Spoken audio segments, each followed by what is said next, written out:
Beep beep everybody, hope you're all having a wonderful day. Thanks for tuning in. Today we're going to open up one of these small box sets that came out in the late 1980s. Hello from Grimace and hello from Omar. Hoo hoo hoo hoo.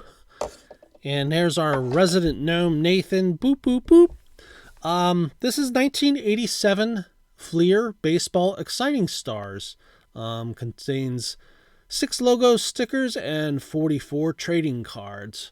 I bought this at an antique mall. I don't remember how much I paid for it. This is the checklist on the back. And this was at 272 Antiques. I bought this at. This is not far from Adams. I think it's Adamstown, Pennsylvania. It's just off the Pennsylvania Turnpike on Route 272. If you continue south, it'll take you into Ephrata, Pennsylvania. So that's where this antique mall was located. So we're going to open this up. We're going to have a look at the cards in this set. And nice thing about the Fleer ones is this thing flips back like this so you can get a good hold of them and not damage the cards as you pull them out. So I've never seen these before, and honestly, I've never seen this design before.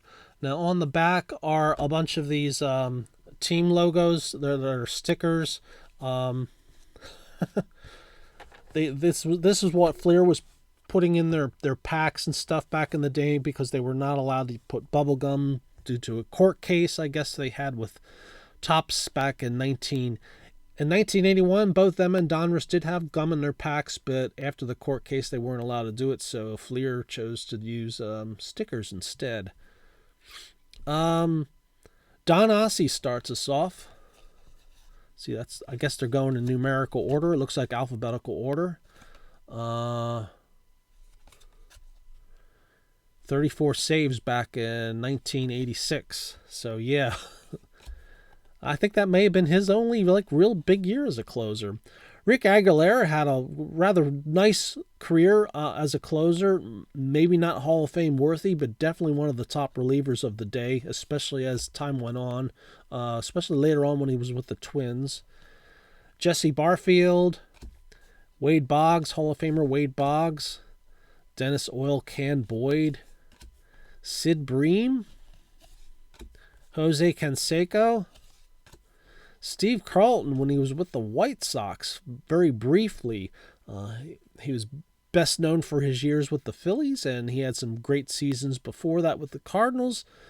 But he played a couple short-term times with the Giants, White Sox, and Twins to finish off his career. Gary Carter, Will Clark, Roger Clemens. So these seem like they're in really good condition. So they managed to survive all these years. There's Danny Cox, Alvin Davis, Eric Davis, Rob Deere, who was sort of like a Dave Kingman type player. Struck out a lot, low batting average, but had a lot of power. Brian Downing, Gene Garber, Steve Garvey, Joy Gooden, Mark Gubicza, Mel Hall, Terry Harper, Von Hayes,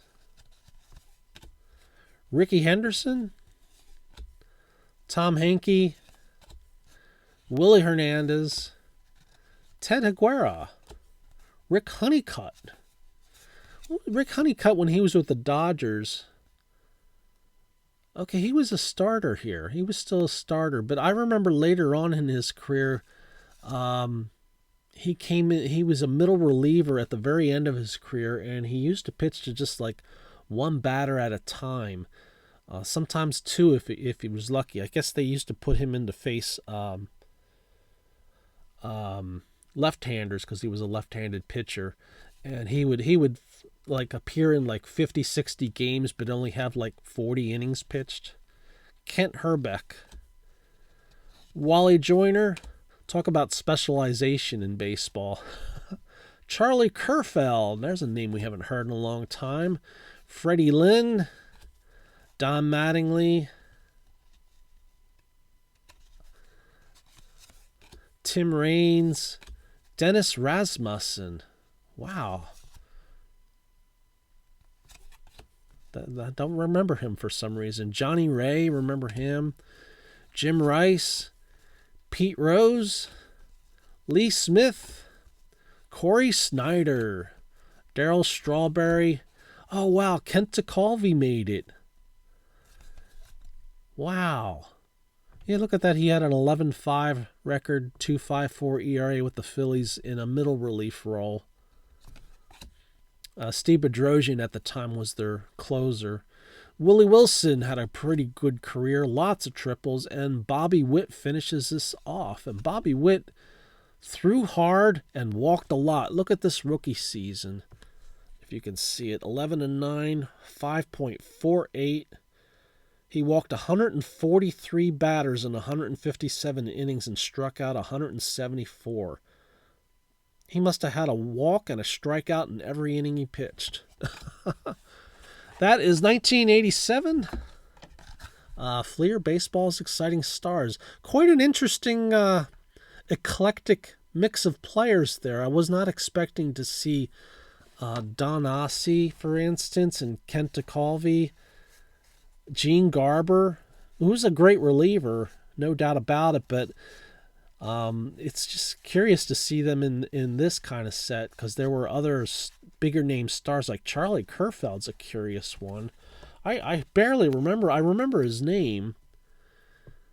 Kind of mostly middle relief role. They decided they put middle relievers in here. 11-2, 2.59. He had a great year. 7 saves. So, yeah. All right. Hope you enjoyed that. I'll probably have a few more of these videos of small box sets from the late 80s. I've acquired quite a few of these over the last couple years, mostly from antique malls. And I definitely have a few more to open up, so stay tuned for that. I'll just filter them into the queue between bigger boxes and antique mall videos, so stay tuned for that. Hope you enjoy it. Take care, everybody. Have a great day. Beep, beep.